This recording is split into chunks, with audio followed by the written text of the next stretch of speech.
Lo pasti ngerasa kayak hidup tuh cuma siklus yang gak ada habisnya gitu kan. Lo bangun pagi, berangkat kerja, atau pulang malam dan nunggu gajian. Ya terus habis gitu aja ya. Lo udah kerja keras tiap hari, tapi kok rasanya nggak ada bedanya gitu. Nggak ada perubahan yang secara signifikan, secara finansial gitu. Dan ketika lo dapat gaji, ya sebagian besar langsung habis buat bayar tagihan, cicilan, atau kebutuhan lain yang seolah-olah nggak ada ujungnya. Dan yang tersisa, ya bisa dibilang nggak cukup buat menutupin kehidupan kita sehari-hari. Dan lo tau gak lucunya, kondisi kayak gini tuh nggak cuma dialamin buat satu dua orang, tapi hampir semua orang. Bukan cuma lo aja ya, atau orang-orang sekitar lo aja, tapi ini udah jadi masalah kolektif di generasi kita. Dari muda kan kita udah dibiasakan buat ngejar pendidikan yang ya dapat biar dapat gelar gitu kan, cari pekerjaan yang bagus gitu kan, yang stabil, lalu bangga dengan titel yang bekerja keras. Tapi emang iya, kerja keras aja cukup buat menjamin kebebasan finansial. Atau malah kita hanya terjebak dalam ya lingkaran setan doang, ya sebuah perlombaan yang terus-menerus bikin kita lari tapi nggak pernah sampai dengan tujuan gitu. Nah, di sini masalahnya bukan sekedar kerja keras atau enggak. Masalah utamanya adalah kita nggak pernah diajarin tentang uang. Gimana cara uang bekerja, gimana uang bisa tumbuh, atau gimana kita bisa mengelola uang biar bisa nggak cuma lewat itu doang tiap bulan itu. Sekolah tuh nggak pernah ngasih kita pelajaran soal ini, dan memang ya kebanyakan dari kita juga nggak tahu tuh harus mulai dari mana. Bahkan banyak banget orang yang nggak sadar kalau literasi keuangan itu penting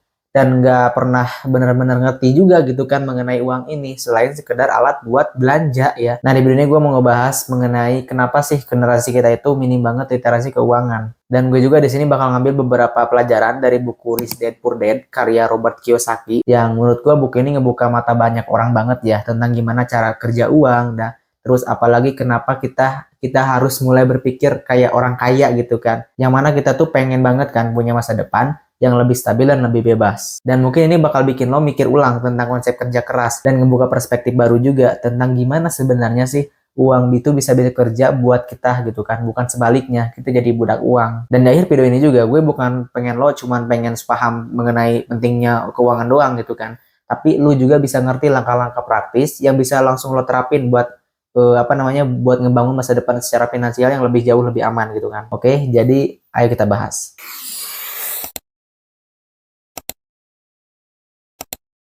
Mari kita mulai dari pertanyaan, kenapa sih generasi muda itu nggak paham mengenai keuangan gitu kan, atau literasi soal uang? Jawabannya ya bukan berarti karena kita malas belajar juga, tapi karena memang kita dari kecil, kita nggak pernah tuh diajarin soal ini. Kita masuk sekolah, belajar pelajaran yang penting kayak misalnya matematika, IPA, bahasa, tapi nggak pernah tuh diajarin soal gimana cara mengelola uang, ya kan? Dan pelajaran tentang uang pribadi atau cara kerja uang malah dianggap kayak nggak penting gitu kan. Nah, menurut Kiyosaki dalam bukunya bilang bahwa banyak banget dari kita itu yang tumbuh dari banyak banget mindset bahwa kerja keras dan dapat gaji lalu hidup dari bulan ke bulan yang gak ada pemahaman tentang mengenai bahwa uang itu bisa bekerja buat kita. Dan kita tuh hanya tahu cuma konsep dapat uang lalu habiskan gitu kan. Ini bukan sepenuhnya kesalahan kita juga ya. Sistem pendidikan kita juga memang lebih menyiapkan kita buat jadi karyawan ya, bukan untuk jadi orang yang bisa mengelola uang dengan bijak. Dan kita pun juga diajari cara gimana sih dapat nilai yang bagus ya,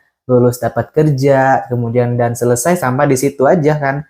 Dan akibatnya setelah semua kerja yang kita banyak dari yang kita lakukan, kita terjebak dan dalam pola hidup konsumtif. Dan akibatnya setelah mulai kerja, banyak dari kita itu yang terjebak dalam pola hidup konsumtif. Gaji datang, ya udah langsung dipakai buat kebutuhan, bayar cicilan, kemudian bayar hutang gitu kan, bayar buat beli barang yang sebenarnya nggak terlalu penting juga buat kita gitu kan, nggak butuh. Dan kita juga tanpa sadar kita tuh kehabisan uang sebelum bulan berakhir gitu kan. Nah, ini dia efek dari kurangnya pemahaman soal uang.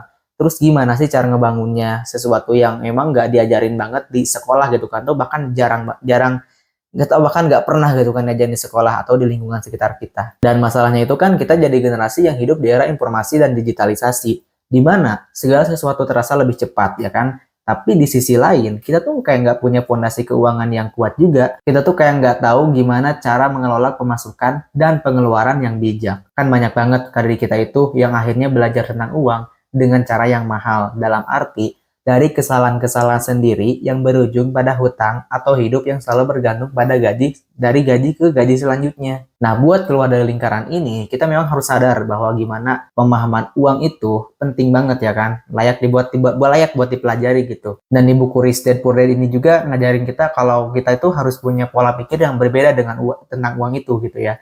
Uang itu bukan cuma buat memenuhi kebutuhan harian doang ya, tapi bisa juga dijadiin buat alat bisa mencapai kebebasan finansial atau kita tahu cara mengelolanya dengan baik gitu ya. Nah, di bukunya Rich Dad Poor Dad ini Kiyosaki mengenalin 2 tipe mindset utama. Yang pertama, kerja untuk uang. Nah, ini tuh mindset umum yang udah diajarin oleh si Poor Dad ini, ayah kandungnya sendiri. Dan Poor Dad ini percaya bahwa kerja keras itu dapat gaji dan punya kerjaan yang stabil gitu kan, itu adalah cara terbaik untuk buat hidup lebih aman. Sebaliknya, si Rich Dad ini ayahnya teman Kiyosaki yang mengajarin tentang mindset sebaliknya, kayak uang tuh harus bekerja buat kita. Nah, mindset inilah yang bikin perbedaan besar dalam cara kita melihat dan mengelola keuangan. Mindset kayak kerja untuk uang itu kan bikin kita kayak terus-terusan ngandelin penghasilan dari kerjaan kan. Setiap kali gajian, kita seneng. Tapi nggak lama kemudian, ya kita udah mulai mikir lagi soal gajian berikutnya. Dan pola ini tuh nggak jauh beda dari lingkaran setan situ. Lari terus gitu kan, tapi nggak pernah bener-bener mencapai garis finish itu. Kita tuh jadi tergantung sama gaji. Dan setiap kenaikan gaji malah diiringi kenaikan gaya hidup juga kan. Pengeluaran lebih besar juga. Dan akhirnya ya kita cuma nyari aman aja, tanpa pernah cari cara buat bikin uang kita lebih tumbuh. Dan di sisi lain juga, mindset uang bekerja untuk kita ngajak kita buat lebih bijak dalam mengelola keuangan. Artinya apa? Kita tuh nggak cuma ngejar uang buat gaji bulan ini doang, tapi kita nyari cara buat bikin uang itu berkembang, kayak lewat investasi atau membangun aset. Nah, disinilah kita nggak cuma mikirin bagaimana cara dapat gaji, tapi juga gimana sih caranya bikin uang kita bertambah secara pasif. Mindset ini juga ngebuka perspektif baru bahwa uang itu bukan cuma buat dibelanjakan doang ya kan, tapi bisa jadi buat alat mencapai tujuan finansial yang jauh lebih besar. Terus kalau kita mulai berpikir bahwa uang itu bisa bekerja buat kita, ya, kita mulai nyari cara buat bangun aset yang menghasilkan, bukan cuma sekedar hidup dari gaji ke gaji. Kita juga jadi lebih sadar bahwa ngatur pengeluaran dan mulai mikirin soal investasi, dan ini juga bisa mengubah pola pikir kita juga ya. Kenapa? Karena kita jadi nggak lagi takut atau terjebak dalam rutinitas yang bikin capek dan malah nggak ngasih perkembangan finansial yang begitu berdampak gitu kan. Jadi yang mindset ini tuh menurut gue sih penting banget ya buat kita adopsi. Apalagi di tengah era di mana biaya hidup makin tinggi dan pekerjaan juga nggak selalu menjamin keamanan finansial jangka panjang. Dan dengan mindset ini juga kita jadi jauh lebih fleksibel kan dalam mengambil suatu resiko gitu kan, mengelola keuangan secara lebih strategis. Dan inilah salah satu cara agar kita bisa keluar dari lingkaran setan itu. Kemudian selanjutnya adalah salah satu konsep yang paling penting dalam Kiyosaki dalam bukunya Rich Dad Poor Dad ini menyebutkan bahwa perbedaan antara aset dan liabilitas. Banyak banget kan dari kita yang salah paham soal ini dan akhirnya ya kita terjebak dalam utang atau mungkin pengeluaran yang sebenarnya gak memberikan manfaat jangka panjang. Aset itu ya simpelnya ya segala sesuatu yang bikin uang kita itu terus bertambah gitu kan. Sebaliknya kalau liabilitas itu bikin uang kita berkurang atau ngasih beban keuangan tambahan ya. Tapi masalahnya banyak banget dari kita yang anggap liabilitas ini sebagai aset. Contohnya banyak orang yang beli rumah atau mobil dan ngerasa itu tuh kayak adalah aset mereka gitu. Padahal ya kalau cuma rumah atau mobil itu nggak ngasilin uang gitu kan, itu ya liabilitas juga karena memang tiap bulan lo harus bayar cicilan gitu, perawatan atau mungkin biaya lain. Ya sebaliknya kalau punya properti yang lo sewakan itu bisa jadi aset juga ya kan, bisa ngasih pemasukan tiap bulan. Jadi nggak semua yang kita punya itu ya otomatis aset ya kan. Ini tergantung apakah barang tersebut ngasih nilai tambah atau malah nambah beban ke kita. Dan kesalahan pemahaman itu biasanya sering kita belikan ke barang-barang yang konsumtif gitu kan, yang cuma bikin kita makin terjebak dalam pola hidup yang konsumtif. Misalnya kita beli barang branded ya, atau mungkin gadget terbaru, yang mana nilainya ini kan malah turun seiring waktu kan, tanpa kita sadari juga, kita cuma ngumpulin liabilitas ya, yang bikin kita pengeluarannya itu jauh lebih besar, dan lebih sulit buat nabung atau investasi. Ya hasilnya kita cuma terus-terusan kerja keras, cuma buat ngejar pengeluaran. Terus Kiyosaki juga ngasih contoh bahwa aset itu bisa dalam bentuk investasi, bisnis, atau bahkan skill yang bisa lo jual gitu kan. Jadi daripada ngumpulin liabilitas, penting juga buat kita buat mikir gimana sih cara nambah aset yang benar-benar bisa berkembang dan ngasih pemasukan. Nah, aset-aset ini juga bisa bantu kita keluar dari ketergantungan gaji dan justru ngebangun penghasilan pasif yang bisa terus bertumbuh gitu kan, tanpa harus kita lebih kerja keras lagi gitu. Dan memahami perbedaan antara aset dan liabilitas ini adalah langkah penting buat ngatur keuangan dengan lebih cerdas juga ya kan, lebih bijak aja gitu. Dan dengan konsep ini juga kan kita bisa jadi punya panduan lebih jelas gitu buat ambil keputusan finansial gitu kan, apa aja sih yang harus dibeli atau apa aja yang harus dihindari gitu ya. Dan mana aja sih yang bisa ngebangun kita kekayaan jangka panjang atau mungkin malah menambah beban kita, ya kan? Kita perlu akui juga kan, kalau sistem pendidikan kita itu memang nggak dirancang buat ngasih kita pemahaman soal uang. Di sekolah kita dipelajari buat pinter cara akademis, matematika, sains gitu kan, bahasa dan sejarah. Ya semua itu kan penting, tapi nggak ada satupun pelajaran yang memang gak ngasih bekal kita buat kasih pemahaman gimana sih uang itu bekerja dalam hidup kita. Kita juga belajar teori, tapi jarang diajarin soal keterampilan hidup gitu kan. Sebenarnya ya kita juga bakal butuhin juga di dunia nyata gitu kan. Misalnya soal literasi keuangan ini, bener-bener kosong gitu kan. Dan di akhir juga kita bakal masuk dunia kerja dengan pengetahuan yang minim tentang uang. Nah, dalam bukunya Bapak Robert Kiyosaki ini, beliau menjelaskan gitu kan bahwa sistem pendidikan ini lebih ngarahin kita lebih buat jadi pekerja yang baik ya, bukan mengolah uang yang cerdas atau mungkin yang bijak. Dan dari kecil juga ya kita emang disuruh buat dapetin nilai bagus, kuliah di universitas ternama, atau mungkin dapat pekerjaan yang stabil. Tapi setelah itu banyak banget kan yang terjebak dalam siklus kerja untuk memenuhi kebutuhan bulanan tanpa mungkin ya pernah bisa ngebangun kekayaan yang benar-benar bisa memberikan keamanan secara lebih lebih murni gitu kan, lebih lama. Karena emang di sekolah ini ya nggak ngajarin soal gimana cara menumbuhkan uang, cuma ngajarin doang kita ya gimana caranya jadi tenaga kerja yang produktif gitu. Jadi kita juga perlu sadar bahwa dunia kerja itu nggak selalu menjamin kebebasan finansial. Banyak banget orang punya pekerjaan bagus dan gaji yang tinggi, tapi mereka nggak paham tuh gimana cara ngatur dan investasi uang mereka. Akibatnya ya banyak banget dari mereka kan yang gajinya tuh habis buat dibayar utang atau mungkin beli barang konsumtif, bukan buat investasi yang bakal ngebantu mereka di masa depan nanti gitu. Banyak banget kan orang berpikir bahwa gaji besar sama dengan stabilitas. Padahal kan itu cuma ilusi kalau kita itu nggak tahu gimana cara ngolah uang itu. Dan buat generasi muda sekarang ya kita juga harus lebih berani cari ilmu dari luar pendidikan formal ya kan. Mulai belajar dari buku, video, atau bahkan mentor yang bisa ngasih kita perspektif tentang keuangan. Terus kita juga kan lebih punya akses ke informasi lebih daripada generasi sebelumnya kan. Tinggal gimana aja kita memanfaatkannya. Di sekolah kan kita jarang banget dikasih kesempatan buat praktek langsung soal manajemen keuangan. Jadi ya kita lah yang harus ambil inisiatif buat belajar sendiri mengenai literasi keuangan yang baik itu kan. Dan kita juga bisa mulai ngebangun fondasi yang lebih solid buat masa depan gitu. Bukan cuma sekedar punya kerjaan, tapi punya juga aset atau investasi yang bisa memberikan kita penghasilan yang masif, yang pasif dan juga ya lebih besar juga gitu kan buat kehidupan kita. Dan ini tuh bisa jadi langkah awal gitu kan buat kita keluar dari lingkaran setan itu, atau mungkin lingkaran bekerja hanya untuk membayar tagihan. Kalau kita bisa ngelola keuangan nih ya dengan baik gitu, kita tuh bisa punya masa depan yang jauh lebih aman dan lebih bebas dari tekanan finansial. Dan ini tuh ya penting gitu kan buat dipahami, apalagi di dunia yang memang terus berubah dan penuh ketidakpastian. Kemudian selanjutnya adalah ketidakpahaman soal utang ya, dan gaya hidup konsumtif adalah jebakan finansial yang sangat serius bro. Asli, terutama buat generasi muda sekarang ya. Kita tuh hidup di mana era kita itu adalah semua barang kita bisa dapatkan itu bisa secara instan. Dan seringkali dengan cicilan atau mungkin ya pinjaman gitu. Belum lagi ada kartu kredit dan ada pinjaman online yang bikin kita makin gampang buat berutang. Dan sayangnya itu, banyak yang gak sadar bahwa utang konsumtif itu kayak pisau bermata dua. Terlihat mudah dan menyenangkan di awal ya kan, tapi ya menghancurkan keuangan lu secara pelan-pelan. Dan Bapak Robert Kiyosaki ini juga bilang bahwa jelas kalau utang konsumtif itu berbahaya karena nggak ada nilai tambahnya. Misalnya lo beli smartphone terbaru nih, dan dengan cicilan pakai kartu kredit atau liburan mewah. Hutang ini tuh nggak ngasih kita keuntungan jangka panjang gitu kan. Justru kita harus bayar bunga ya tiap cicilan tiap bulan. Dan pada akhirnya barang-barang ini hanya nambah beban finansial doang ya kan.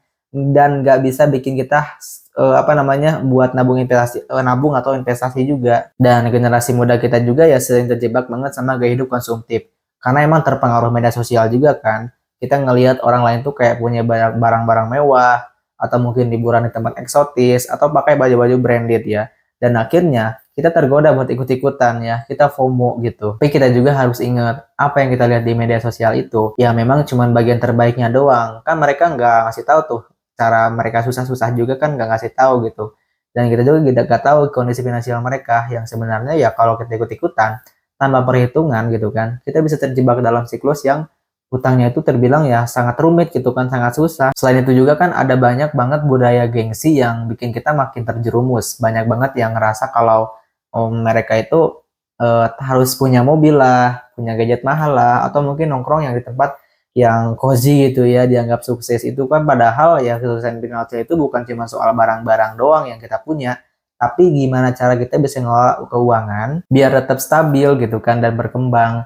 Kalau memang kita terus-terusan ngikutin gaya kehidupan konsumtif, lama-lama kita bakal habis di utang tanpa aset yang bisa ngasih keuntungan di masa depan. Makanya gue ingetin, penting banget kita itu belajar ngatur keuangan dan mulai fokus bangun aset, bukan cuma ngajar barang-barang konsumtif. Utang itu nggak salah kalau digunain dengan bijak ya. Misalnya buat beli aset produktif, kayak misalnya properti atau bisnis lah atau apapun itu. Tapi kalau utang cuma buat gaya-gayaan, kita bakal terus-terusan kerja keras cuma buat bayar bunga dan cicilan doang gitu kan. Barang-barangnya belum dapat gitu. Mungkin dapat sih, tapi ya harganya nggak segitu, nambah mahal. Jadi ya mulai sekarang kita tuh perlu hati-hati ya dalam mengambil keputusan finansial. Dan selalu tanya dulu ke diri lu sendiri, ini tuh emang lu tuh butuh atau emang cuman buat gengsi doang ya. Itu tanya dulu ke diri lu sendiri sebelum lu beli gitu. Dan yang terakhir, langkah pertama buat bangun literasi keuangan adalah belajar buat ngebedain antara kebutuhan dan keinginan. Ini tuh kelihatannya kayak sederhana, tapi banyak banget orang nggak sadar bahwa sebagian besar pengeluaran kita itu sebenarnya buat keinginan doang yang sebetulnya nggak benar-benar kita butuhin juga. Tiap kali kita mau beli sesuatu nih, penting kan kita tuh buat nanya dulu, ini tuh benar-benar gue butuhin ya kan? Atau mungkin cuma pamer buat pamer doang. Dan dengan mindset ini juga kita bisa mulai bisa mulai fokus gitu bahwa mengalokasikan uang dengan hal yang lebih berguna, dan dengan mindset ini juga kan bisa jadi lebih fokus gitu buat mengalokasikan uang itu ke hal yang lebih berguna. Terus selanjutnya nih, mulai sisihin sebagian penghasilan buat investasi di aset. Lu nggak harus yang gede-gede kok, atau mungkin langsung beli properti, saham, atau kripto gitu. Lu bisa mulai investasi yang kecil-kecilan dulu kan. Yang beli reksadana gitu kan. Atau mungkin ya saham, atau mungkin ya deposito gitu kan. Dan sekarang tuh udah banyak platform yang bikin kita lebih mudah buat investasi juga gitu kan, dari nominal kecil gitu. Ya intinya sih investasi ini bisa bikin uang kita lebih berkembang juga, bukan cuma didiamin di tabungan doang.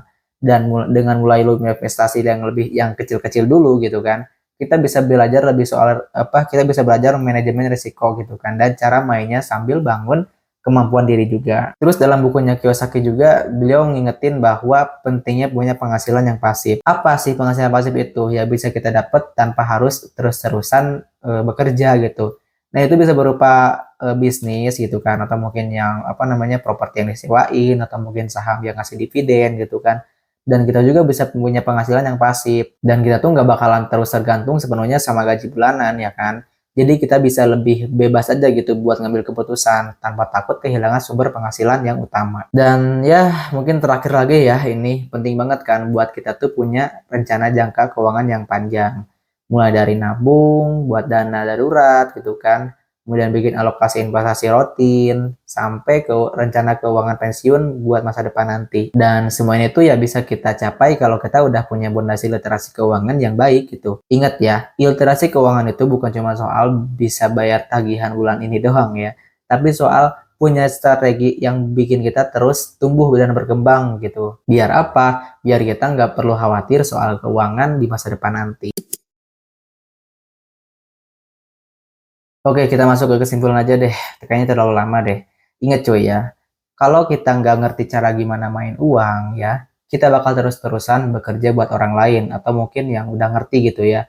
Literasi uang itu kan ibaratnya kayak kunci buat keluar dari lingkaran setan itu kan, dari gaji ke gaji, yang bikin kita tuh nggak pernah merasa cukup gitu. Jangan sampai kita tuh jadi generasi yang cuma bisa bekerja keras, tapi gak ngerti cara ngolah hasil kerja keras itu gimana gitu kan buat masa depan itu. Terus kalau kita paham dan mulai bangun aset sejak muda juga, itu kan hidup kita jadi lebih pasti juga kan, jadi lebih cerah gitu kan masa depannya itu. Dan literasi keuangan itu ya sebetulnya nggak serumit yang apa yang kita bayangkan juga gitu kan. Mulai dari yang langkah kecil kayak mulai nabung, investasi, dan ngebangun aset yang bermanfaat. Mungkin sekarang kelihatannya kecil gitu kan, tapi ya dampaknya bisa besar gitu kalau di masa depan nanti. Jangan lu cuma fokus buat kerja keras di hari ini doang gitu kan. Kita juga perlu kerja pintar gitu kan dengan ngelola uang dan aset gitu yang lebih bebas secara finansial di masa depan nanti. Dan dengan pemahaman yang benar juga mengenai uang gitu kan, kita nggak cuma ngejar kebebasan finansial doang gitu kan buat kita sendiri, tapi ya buat ngasih contoh buat generasi yang lebih muda juga kan. Mereka bisa jadi lebih belajar dari apa yang kita lakuin. Dan ini juga bisa jadi budaya positif buat masa depan nanti. Apalagi buat anak-anak kita, cucu-cucu kita gitu kan di masa depan nanti. Jadi ya itu aja sih. Mulai sekarang ya, bangun kebiasaan literasi keuangan yang baik. Oke, kalau lu ada saran dan kritikan mengenai video ini, silahkan kalian tulis di kolom komentar aja ya.